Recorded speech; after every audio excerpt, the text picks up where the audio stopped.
Linear algebra is all about solving sets of linear equations. We're going to start here by solving a simple example. So consider the system of equations x plus y equals 3 and 2x minus y equals 0.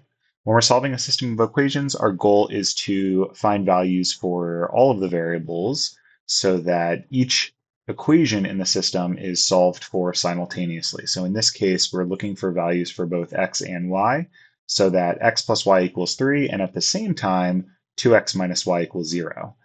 There's a variety of techniques you might learn to solve a system like this. This system in particular has two variables and two equations.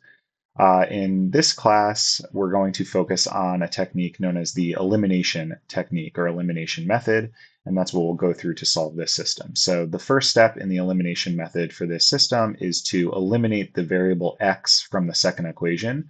The way we can do that is by subtracting 2 times each term in the first equation from each of the corresponding terms in the second equation. So the way we will denote that that's what we want to do is we'll write R2 for second equation minus 2R1. So we're taking each term in the second equation, R2, and subtracting 2 times each term in the first equation, R1. And we're only going to make changes to that second equation. So we'll rewrite down here our first equation, since that's not changing, x plus y equals 3. And our second equation becomes 2x minus 2 times x. That's going to be 0. So we've eliminated the x term from that equation.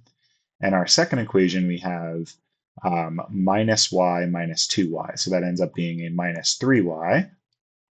And then our right-hand side, we have a 0 minus 2 times 3. So that's a minus 6.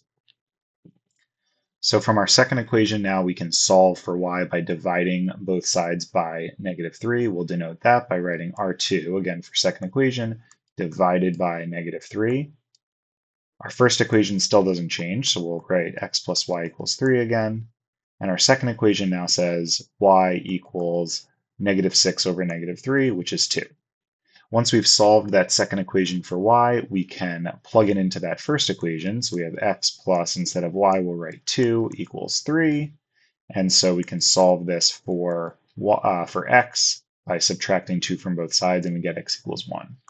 So our solution to this system of equations is x equals 1, comma, y equals 2. And so we have found values for x and y that so that when we plug them into that original system, both equations are solved. And you can double check that by plugging 1 in for x and 2 in for y into both equations into that original system, and you'll see that they are both going to be satisfied. Another thing we're going to look at in this course is a geometric interpretation to solutions to systems. So if we go ahead and graph each of these equations on a coordinate plane, we might first solve these both for y. So we get y equals -x plus 3 for our first equation and y equals 2x for our second equation. And then we can plot these. So when we plot y equals -x plus 3, we're going to get a line of slope -1 through the point 0, 3, which looks like that. We, of course, call these linear equations because their graphs do indeed look like lines. If we graph y equals 2x, that's a line of slope 2 going through the origin. So that looks like that. You can see that these two lines have a point of intersection. That point of intersection is precisely the point 1, 2. So x equals 1, y equals 2, which you may recall was the solution we found for this system earlier, x equals 1, y equals 2.